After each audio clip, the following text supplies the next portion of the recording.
Well, I'm joined now by Dr. Ahmad Al-Fara. He's a senior doctor and also the director of the Maternity and Paediatrics department at Nasser Hospital. And Dr. Ahmed, several of these babies who died from hypothermia were treated by you.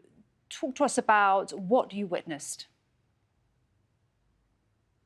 In fact, this is a serious condition that we was expecting to happen in this winter, because the tents is not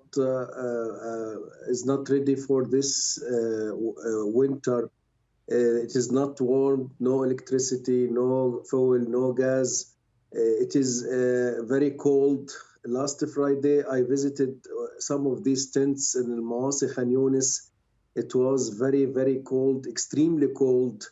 It's not surprised that inside the tent is more cold than outside the tent. All the tent are moving with the weather. They are looking like a fan is working in it.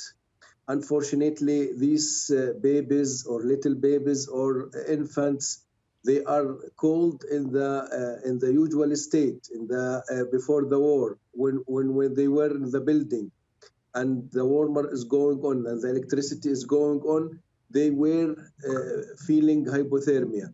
So what we can expect them in that tents. In fact, we received in Nasser Medical Complex 5 cases that they were arrested and that tents in al-Mawas Khan Yunis. They all of them are below 1 month of old. We have nearly 25 days, 21 days, 4 days. All of them, they were born by vaginal delivery. They were completely normal. They weren't suffering from any disease, no cardiac disease, no respiratory disease. All that happened for them, just extreme hypothermia that make them to be expired. Also, we have two twins in Shuhada Al-Aqsa Hospital. They were twins from Al-Batran family. Also, they lost by also hypothermia in the Deir al-Balah governorate. And Dr. Ahmed, you said that the babies that you treated and died were less than a month old. What can be done to help them? What can be done right now to stop more babies dying? This is a big challenge for us. You know, the only solution is to stop this genocide war and to open the gates and to rebuild Gaza Strip again. But I think we can't talk about solitary solution. We are not able to. We don't have electricity. We don't have fuel. We don't have gasoline for warming. Even the family, if they try to make some fire to warm their tent, this is very dangerous because the vapor that coming from that fire, and also they will be afraid to fire the tent itself by that fire. So this is not, even the wood is not available nowadays in Gaza Strip. You know, the pregnant woman and the lactating woman, they are hungry. They don't have food. We have lack of food. The vitamins, the proteins, all the supplements are missed in Gaza. And if it was available, it will be available by a price which is high price. The people can't pay for it. So she's hungry. She can't lactate her baby. She can't make a good breastfeeding for her baby. So the baby is hypothermic. The baby is hungry. The baby is suffering.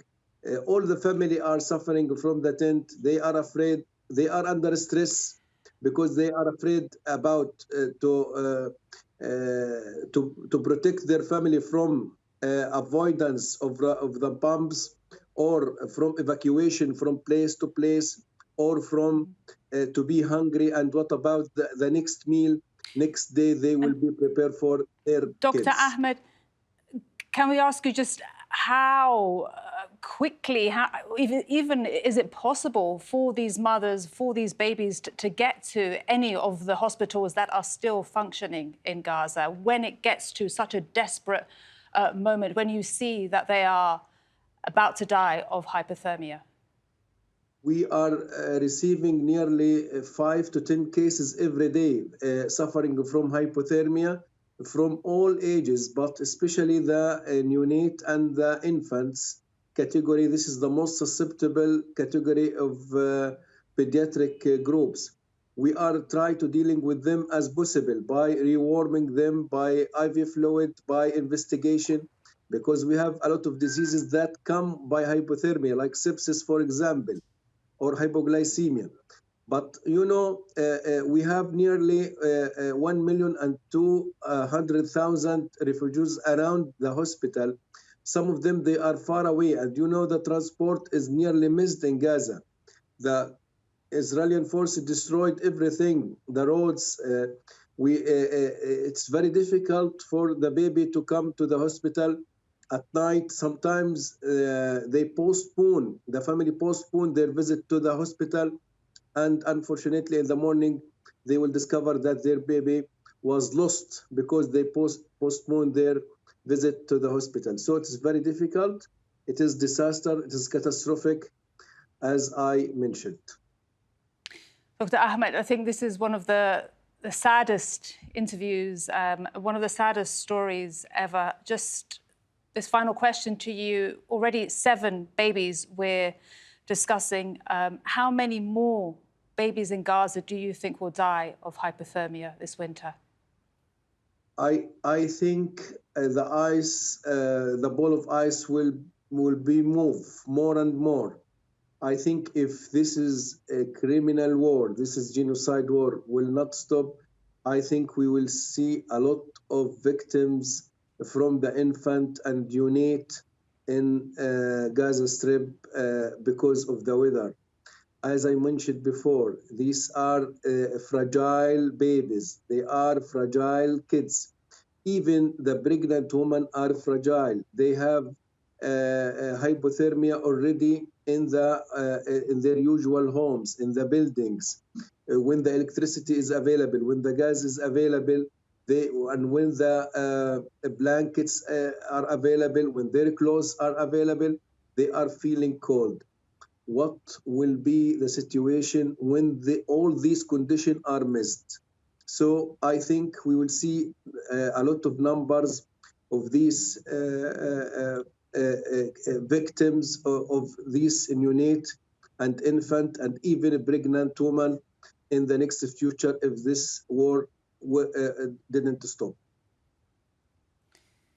Dr. Ahmed, thank you so much for sharing your expertise and your time on this very sad subject. And we wish you and your teams that are dealing with the babies, the women suffering from hypothermia, the best of luck in saving as many lives as possible. Thank you so much. Most welcome.